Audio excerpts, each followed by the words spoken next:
नमस्कार दोस्तों। हर हर महादेव। वीणा Deepak Soni YouTube channel में आप लोगों का स्वागत है। आज मैं आप लोगों को इस वीडियो के माध्यम से शीतला सप्तमी की पौराणिक व्रत कथा कहानी सुनाऊंगी और साथ ही आप लोगों को मेरी कहानियाँ कैसी लगती है मुझे कमेंट बॉक्स में कमेंट करके ज़रूर बताया करो। शीतला माता को बासी पकवान का भोग लगाया जाता है। शीतला सप्तमी को हम बाशेड़ा भी कहते हैं। हर साल चित्र मास के कृष्ण पक्ष की अष्टमी तिथि को शीतलाष्टमी आदि आती है। इस दिन माता शीतला की पूजा विधि करने का उत्तम महत्व है। जो भी व्यक्ति शीतला माता की निष्ठा, श्रद्धा और भक्ति के साथ पूजा करता है और साथ ही उनकी कथा कहानी पढ़ता है, सुनता है या सुनाता है तो उसे माता शीतला का आशीर्वाद प्राप्त होता है। साथ ही उसके बच्चों को उत्तम स्वास्थ्य की प्राप्ति होती है। मैं आप लोगों को शीतला माता की व्रत कथा कहानी सुनाती हूँ। गांव में एक ब्राह्मण परिवार रहता था। उनके 2 बेटे और 2 बहुएं थी। उन दोनों बहुओं को बहुत ही लंबे समय बाद बेटे हुए थे। इतने में शीतला अष्टमी का पर्व आ गया। शीतला अष्टमी के नियमानुसार इस दिन ठंडा भोजन तैयार किया जाता है। लेकिन उन दोनों बहुओं के मन में विचार आया कि यदि हमने ठंडा भोजन खाया तो हम कहीं बीमार न पड़ जाए। अभी बच्चे भी बहुत छोटे हैं, कहीं वह बीमार न हो जाए। ऐसे में उन दोनों ने चुपचाप अपने खाना खाने के लिए 2 बाटियां पशुओं के दाना देने वाले बर्तन में बनाकर तैयार कर ली। इसके बाद दोनों बहुएं अपनी सास के साथ माता शीतला की पूजा करके घर आई और माता की कथा सुनी। पूजा से लौटकर आने के बाद सास तो शीतला माता के भजन गाने लगी, लेकिन दोनों बहुएं बच्चों के रोने का बहाना बनाकर वहां से घर लौट आई। इसके बाद दोनों ने पशुओं के बर्तन से गरम गरम बाटी निकाली और उनके सेवन किया। इसके बाद जब घर वापस आई तो उसने दोनों बहुओं को आवाज़ लगाई और उनसे भोजन करने के लिए कहा। दोनों से ठंडे भोजन का सेवन किया और फिर अपने काम में लग गई। इसके बाद सास ने काफ़ी देर बाद कहा कि बच्चे बहुत देर से सोए हैं, उन्हें उठाकर कुछ भोजन करा के सुला दो। वे जैसे ही अपने बच्चों को उठाने के लिए गई, उन्होंने देखा कि बच्चे तो मृत हैं। ऐसा शीतला माता के प्रकोप के कारण हुआ था। बहुएं विवश हो गई। सास को सारी बात बता चली तो वह बहुओं से लड़ने लगी। सास बोली, तुम दोनों ने अपने बेटों की बदौलत शीतला माता की अवहेलना की है, इसीलिए मेरे घर से निकल जाओ और कैसे भी बेटों को स्वस्थ लेकर ही मेरे घर में वापस आना। अपने मृत बेटों को लेकर दोनों बहुएं घर से निकल गई और रास्ते में जाते हुए एक जीर्ण वृक्ष के पास पहुंच गई। यह खेजड़ी के वृक्ष के नीचे पहुंची। इसके नीचे दोनों ओर शीतला 2 बहनें बैठी थी। दोनों के बालों में बहुत जूं थी। वही दोनों बहुएं टक गई। दोनों बहुएं ओरी और शीतला के पास पहुंची। उन दोनों ने ओरी और शीतला के सिर से बहुत सारी जुएं निकाली। जुओं का नाश होने से और ओरी और शीतला ने अपने मस्तक में बड़ी शीतलता का अनुभव किया और उनसे कहा कि तुम दोनों ने हमारे मस्तक को शीतलता या ठंड पहुंचाई है, वैसे तुम्हें पेट की शांति मिले। इतने पर दोनों बहुएं बोली, हम पेट का दिया हुआ ही लेकर मारी मारी भटक रही हैं, लेकिन शीतला माता के दर्शन नहीं हुए। शीतला माता ने कहा कि तुम दोनों से पाप किया है, तुम दुष्ट हो, दुराचरणी हो, तुम्हारा तो मुँह तक देखने योग्य नहीं। शीतला सप्तमी के दिन ठंडा भोजन करने के बदले तुम दोनों ने गर्म भोजन कर लिया था। इतना सुनते ही बहू ने शीतला माता जी को पहचान लिया और दोनों ने शीतला माता को प्रणाम किया और गिड़गिड़ाते हुए बोली कि हमने अनजाने में गर्म खाना खा लिया माता, आपके प्रभाव को हम नहीं जानते थे, आप हमें क्षमा करो, हम फिर कभी ऐसा नहीं करेंगी। ऐसे वचन सुनकर शीतला माता प्रसन्न हुई और शीतला माता ने मृतक बालकों को जीवित कर दिया। उसके बाद वे बहुएं अपने बच्चों को लेकर फिर से गांव लौट आई। जब गांव के लोगों को पता चला कि इनको शीतला माता ने दर्शन दिए हैं तो लोगों ने बहुत धूमधाम से उनका स्वागत किया और उन्हें कहा कि हम गांव में शीतला माता के मंदिर का निर्माण करवाएंगे।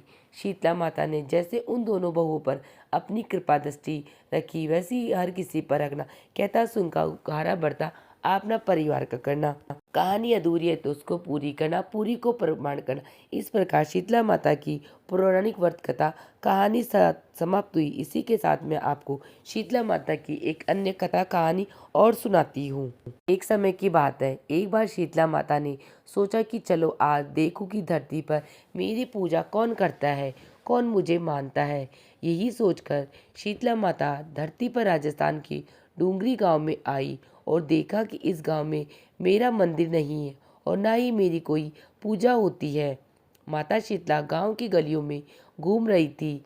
तभी एक मकान के ऊपर से किसी ने चावल का उबला पानी नीचे फेंका। वह उबलता पानी माता शीतला के ऊपर गिरा, जिससे शीतला माता के शरीर में फफोले छाले पड़ गए। शीतला माता के पूरे शरीर में जलन होने लगी।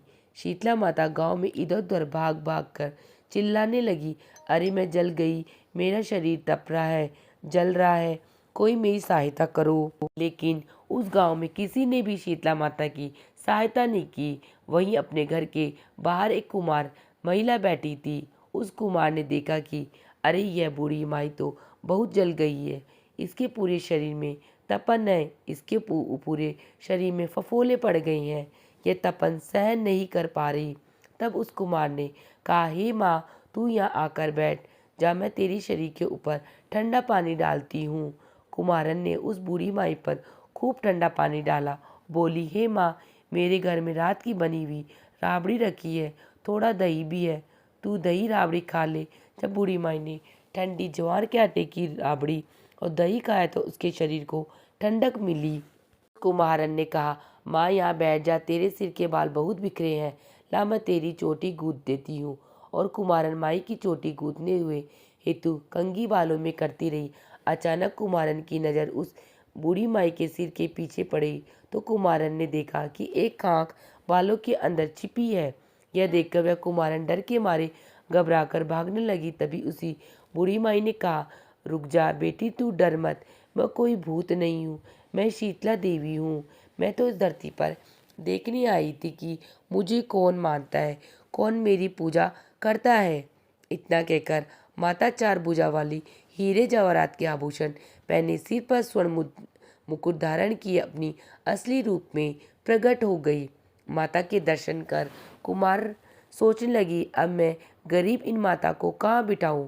तब माता बोली, हे बेटी, तुम किस सोच में पड़ गई। तब उस कुमारन ने हाथ जोड़कर आंखों में आंसू बहते हुए कहा, हे माँ, मेरे घर में तो चारों तरफ दरिद्रता बिखरी हुई है, मैं आपको कहाँ बिठाऊं।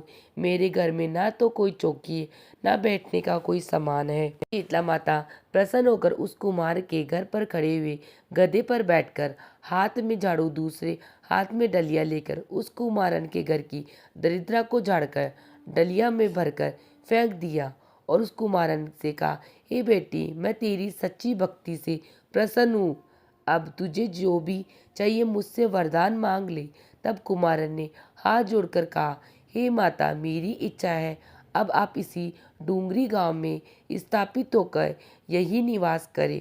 जिस प्रकार आपने मेरी घर की दरिद्रता को अपनी झाड़ू से साफ कर दिया, ऐसे ही आपको जो भी भक्त होली के बाद की सप्तमी को भक्ति भाव से पूजा करे, अष्टमी के दिन आपको ठंडा जल, दही, बासी ठंडा भोजन चढ़ाए, उसके घर की दरिद्रता को दूर करना एवं आपकी पूजा करने वाली महिला का अखंड सुहाग रखना, उसकी गोद हमेशा हरी भरी रखना। साथ ही जो पुरुष शीतला अष्टमी को नाई के यहाँ बाल न कटवाए, धोबी को कपड़े न दे, पुरुष भी आप पर ठंडा जल चढ़ाकर, नारियल फूल चढ़ाकर परिवार से ही ठंडा बासी भोजन करे, उसके काम धंधे और व्यापार में कभी भी दरिद्रता ना आए। तब माता बोली, तथास्तु बेटी, जो तूने वरदान मांगा है मैं सब तुझे देती हूँ। हे बेटी, तुझे आशीर्वाद देती हूँ कि मेरी पूजा का मुख्य अधिकार इस धरती पर सिर्फ कुमार जाति का ही होगा। तभी उसी दिन से डूंगरी गांव में शीतला माता स्थापित हो गई और उस गांव का नाम हो गया शील की डूंगरी। चील की डूंगरी भारत का एकमात्र मुख्य मंदिर है। शीतलाष्टमी के सप्तमी के दिन यहाँ बहुत विशाल मेला लगता है। इसी के साथ मेरी शीतला सप्तमी की व्रत कथा कहानी समाप्त हुई।